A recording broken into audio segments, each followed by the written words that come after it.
ଶିବଙ୍କ ଅଂଶରୁ ଜନ୍ମ ହେଲେ ଶିବଙ୍କର ଅବତାର ହେଉଛନ୍ତି ମହାକ୍ରୋଧୀ ଦୁର୍ବାସା। ବିଷ୍ଣୁଙ୍କ ଅଂଶରୁ ଜନ୍ମ ହେଲେ କିଏ? ଏଇ ଯୋଉ ଯାହାଙ୍କର ଫଟୋ ଲାଗିଛି ଇଏ ହେଉଛନ୍ତି ଭଗବାନ ଦତ୍ତାତ୍ରେୟ।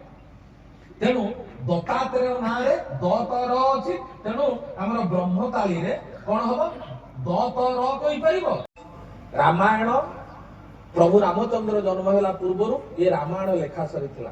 ବାଲ୍ମୀକିଙ୍କ ଆଶ୍ରମରେ ଇଏ ଶୁଆସାରି ରହୁଥିଲେ ଏବଂ ସେଠି ମହର୍ଷି ବାଲ୍ମୀକି ତାଙ୍କର ଶିଷ୍ୟମାନଙ୍କୁ ପ୍ରତ୍ୟେକ ଦିନ ରାମାୟଣ ବୋଲଉଥିଲେ, ଦୋହା ବୋଲଉଥିଲେ, ଏ କଥା କରଉଥିଲେ।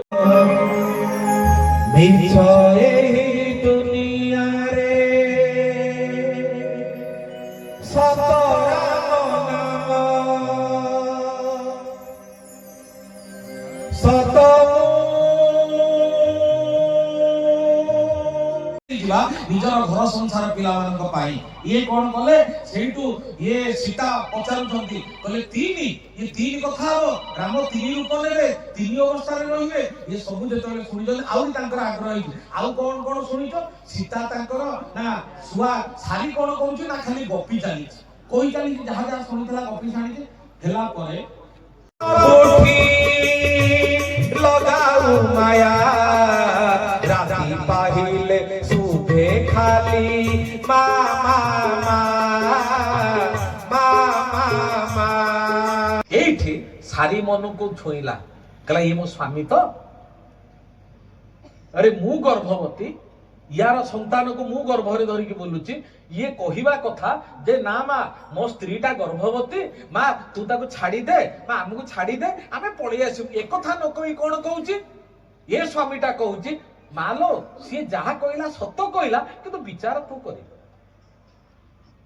ଦେହଟା ମା ଡାହାଣ ପଟ ଅଙ୍ଗଟା। ହଉ ଭାଇ, ଏଠି ଯଦି ଗୋଟେ କଥା ମାଲୋ ମୁଁ ତମକୁ କହିବି, କାହା ପାଖରେ ଉତ୍ତର ନାହିଁ। ଯଦି ସମସ୍ତଙ୍କର ଜନ୍ମ କଲା ମା,